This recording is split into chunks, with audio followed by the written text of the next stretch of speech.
আমাদেরকে পূর্ণাঙ্গ চুক্তি বাস্তবায়নের জন্য আরো অধিকতর আন্দোলনে যেতে হবে।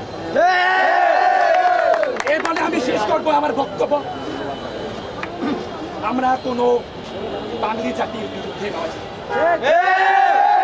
কোনো চীনা শাসনের বিরুদ্ধে নয়।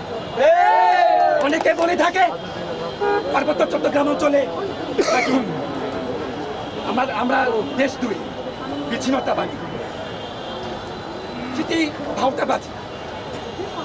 আমরা চেয়েছি সব সময় সবটা পার্বত্য অঞ্চলে স্থায়ী বাঙালিও থাকবে, পাহাড়িও থাকবে, ক্যান্টনমেন্ট থাকবে, সেনাবাহিনী থাকবে, পুলিশ হেডকোয়ার্টার থাকবে।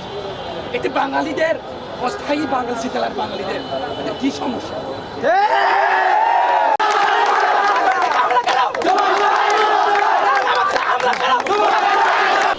আমরা আইন বুঝি না, আমরা ভাষা বুঝি না।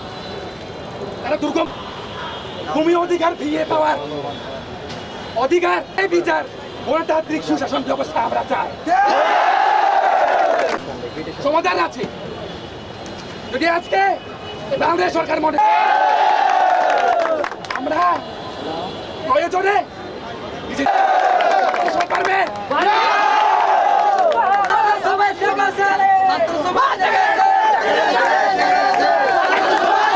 আমরা উপস্থিতি সংগ্রামী বন্ধুগণ কত সে বিচ্ছিন্নতার রূপ লাভ করবে। আমরা সে 72-70 থেকে বাংলাদেশ সংবিধানে এমএলএরা সে স্বার্থ শাসনের দাবি তুলেছিল। আমাদেরকে সংগ্রামী উপস্থিতি যারা উপস্থিত আছেন এখানে, আমরা